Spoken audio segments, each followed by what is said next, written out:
तो संभल हिंसा मामले में 2 और आरोपियों को गिरफ्तार किया गया है, जिनके नाम आमिर और इमरान बताए जा रहे हैं। इनकी गिरफ्तारी सीसीटीवी फुटेज की मदद से संभव हो पाई है। कैसे, इस रिपोर्ट में देखिए।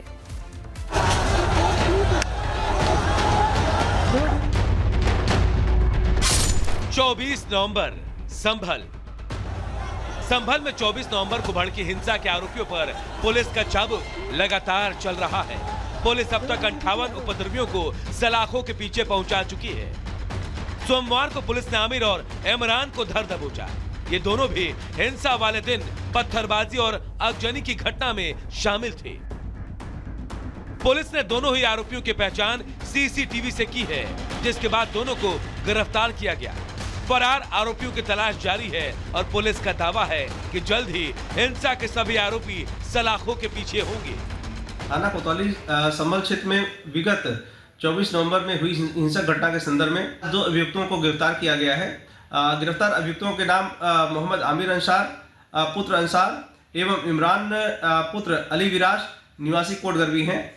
इन अभियुक्तों द्वारा विगत दिनों 24 नवंबर को जामा मस्जिद के निकट तोड़फोड़ एवं आगजनी की घटना कारित की गई थी। इन अभियुक्तों की गिरफ्तारी के साथ अब तक प्रकरण में 58 अभियुक्तों को गिरफ्तार किया जा चुका है।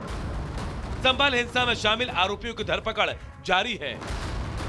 संभल पुलिस प्रशासन सीसीटीवी फुटेज और मुखबिरों के जरिए उपद्रवियों की पहचान कर उन्हें सलाखों के पीछे डाल रही है। संभल हिंसा में दर्ज हुई 12 एफआईआर। आपको बता दें, पुलिस ने संभल हिंसा मामले में कुल 12 एफआईआर दर्ज की है।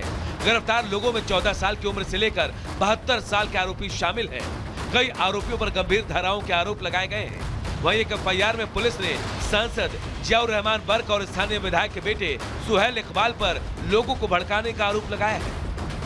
संभल में जिस तरह प्रशासन लगातार एक्टिव है, उससे तो यही लगता है कि यूपी सरकार संभल की पूरी घेराबंदी कर रही है।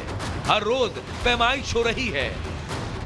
अवैध कब्जेदारों को नोटिस पर नोटिस दिया जा रहा है। मंदिरों की खोज हो रही है। सीएम योगी ने भी संभल पर अपना स्टैंड क्लियर कर दिया है।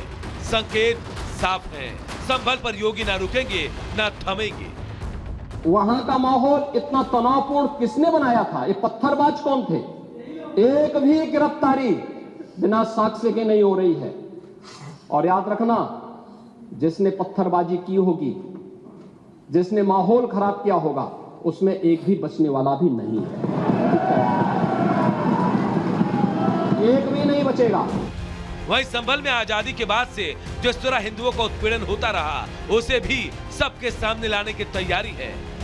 संभल में पुलिस प्रशासन का एक्शन बताता है कि सीएम योगी संभल को लेकर किस कदर गंभीर है।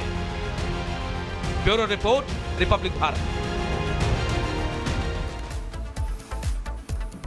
तो दिल्ली चुनाव में एक रहना और अनेक रहना, इसमें क्या फर्क है, यह साफ तौर पर पता चल रहा है। लेकिन इंडी गठबंधन के भीतर से जो खबर आ रही है, उसमें दरारें दिख रही हैं, दोफाड़ दिख रहा है। और यहां कांग्रेस को छोड़कर सब एक हो जाना चाहते हैं, लेकिन कांग्रेस के साथ कोई जाना नहीं चाहता। एक छोटी सी रिपोर्ट दिखाते हैं, जिसमें यह पता चलेगा कि ये इंडी वाले कैसे सामने बीजेपी से लड़ेंगे।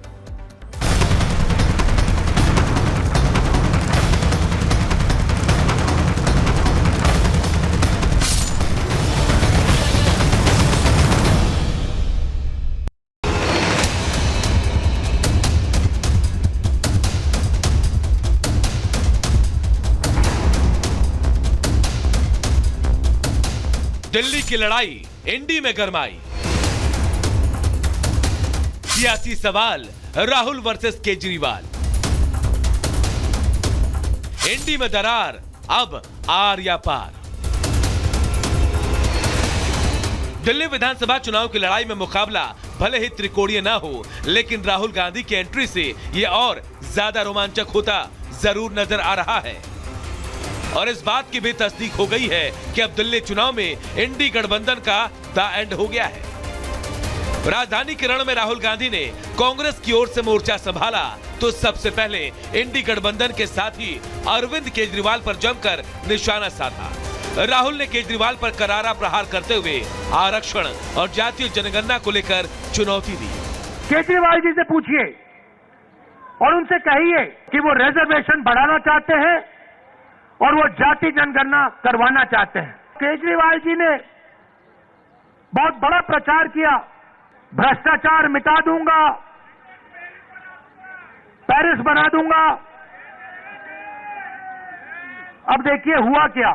इस मौके पर राहुल ने केजरीवाल की तुलना पीएम मोदी से की और भ्रष्टाचार मिटाने, झूठे वादे और अडानी पर चुप्पी को लेकर घेरा। दिल्ली में अरविंद केजरीवाल जी ने भ्रष्टाचार मिटाया क्या?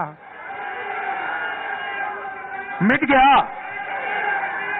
तो जैसे प्रचार नरेंद्र मोदी जी करते हैं मीडिया का, झूठे वायदे, एक के बाद एक झूठे वायदे, वैसे ही स्ट्रेटेजी केजरीवाल जी की है। अब राहुल गांधी ने केजरीवाल को निशाने पर लेते हुए सवाल उठाया तो केजरीवाल ने भी जवाबी पलटवार करने में देरी नहीं की। केजरीवाल ने सोशल मीडिया प्लेटफॉर्म एक्स पर पोस्ट कर लिखा, आज राहुल गांधी जी दिल्ली आए, उन्होंने मुझे बहुत गालियां दी, पर मैं उनके बयानों पर कोई टिप्पणी नहीं करूंगा। उनकी लड़ाई कांग्रेस बचाने की है, मेरी लड़ाई देश बचाने की है। लोकसभा चुनाव के बाद इंडी गठबंधन के बीच दरार बढ़ती जा रही है। साथ ही विपक्षी गठबंधन के नेतृत्व को लेकर भी घमासान जारी है। ऐसे में अब ये सवाल उठ रहा है कि क्या इंडी गठबंधन में कांग्रेस को किनारे करने के दबाव के चलते राहुल गांधी को दिल्ली के चुनावी मोर्चे पर उतरने का फैसला करना पड़ा। और ये देखना भी अहम होगा कि राहुल गांधी दिल्ली में कांग्रेस को खोई उसकी जमीन वापस दिलाने में कितने सफल हो पाते हैं। बहरहाल इसका अंजाम जो भी हो, लेकिन इतना तो साफ है कि आने वाले दिनों में आम आदमी पार्टी और कांग्रेस के बीच जुबानी जंग थमती नहीं दिख रही। ऐसे में दिल्ली चुनाव में इंडी गठबंधन में दरार का फायदा सीधे तौर पर बीजेपी को होता दिख रहा है।